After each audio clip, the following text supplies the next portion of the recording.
And I am Mitch, your Lumina experts. For today's video, we're going to discuss about real estate investing for beginners. We always think that buying a home is better than renting, and we usually think that renting is like wasting money where you are paying monthly without acquiring something in the long run, while buying is a long-term investment. Is it better to rent or buy a house? At some point, the question comes up in everyone's life.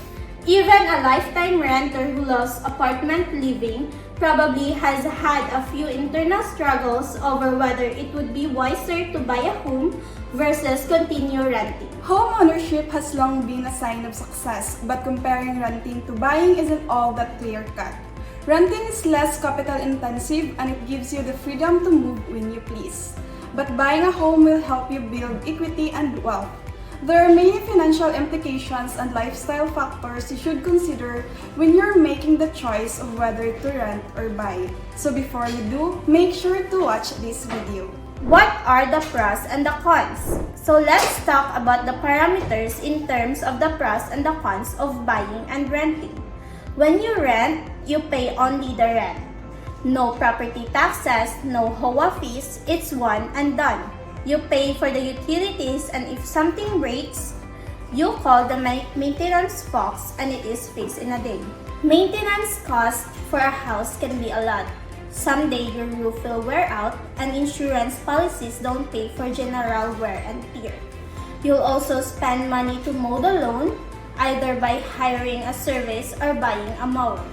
At various times, you may need to hire a plumber, a heating or cooling service, and maybe an exterminator.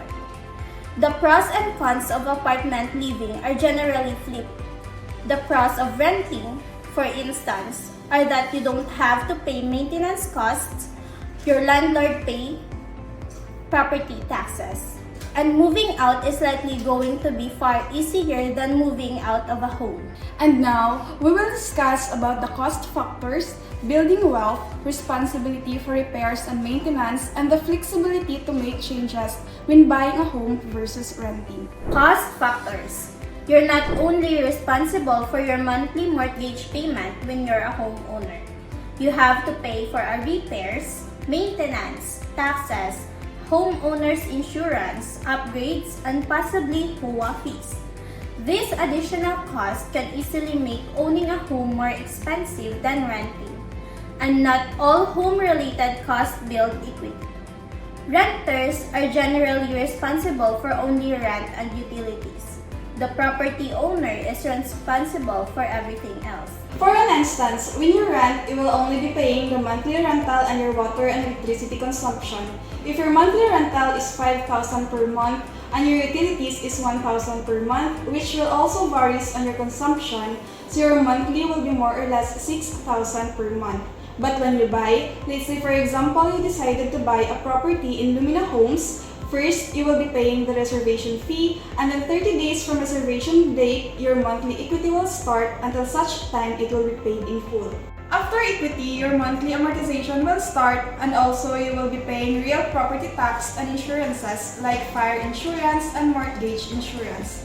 You will also be having another expense when your unit has been turned over because you will be paying for the unit improvement costs such as extension in the back and front of your unit, as well as the interior design and home furnitures, and also there will be also HOA fees.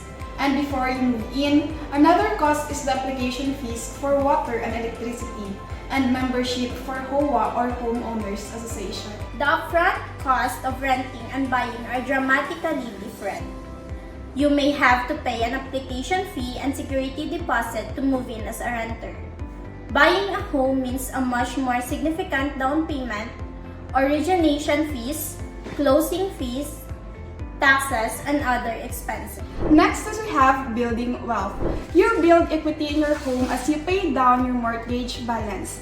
Equity also increases as your home value goes up due to your local real estate market. Home equity adds to your net worth and can serve as a collateral for a loan or line of credit if you need to borrow money in the future. Wealth building isn't impossible for renters, but you'll need another plan.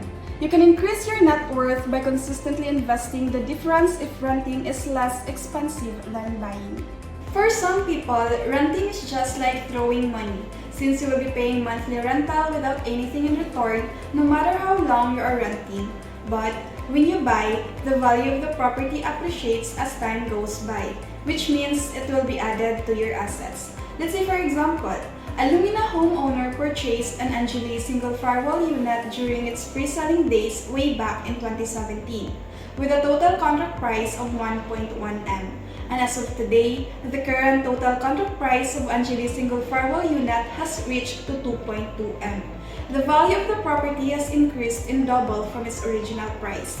This is one of the advantages of buying your own property. Responsibility for repairs and maintenance. Owning a home is a major commitment.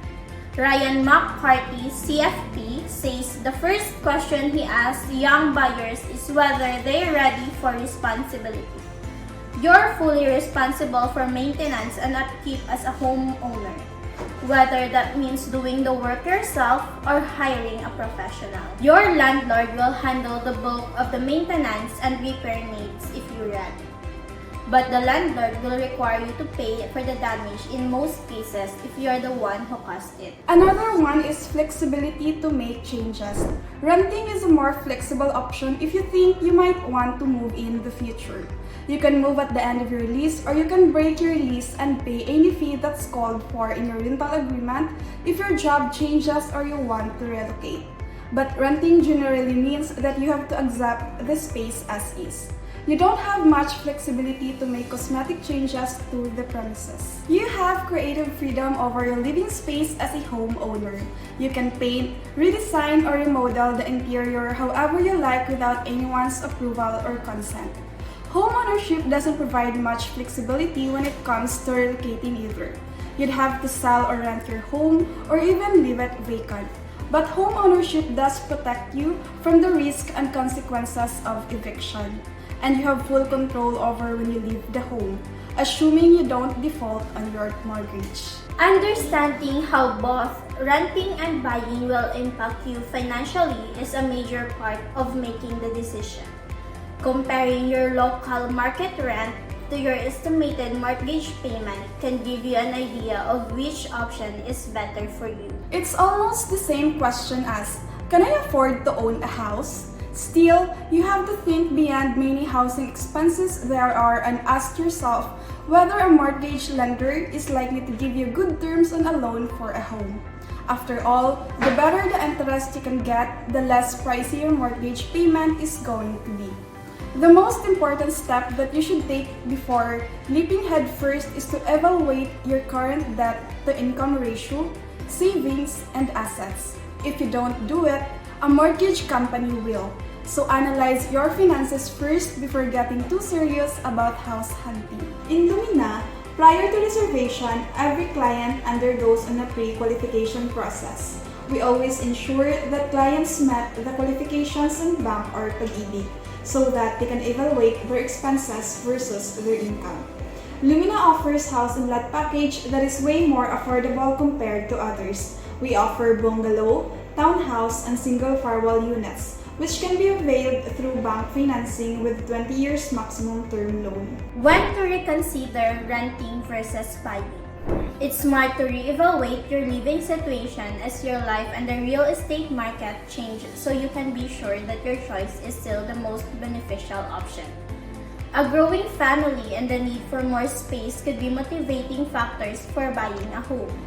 Increasing rent prices or falling home prices may make buying a better choice. Having an idea of ideal home buying scenario can make it easier to recognize the right time to purchase your dream home. Once you're ready to buy, don't delay. McCarthy advises. And that's it for our real estate investing for beginners video.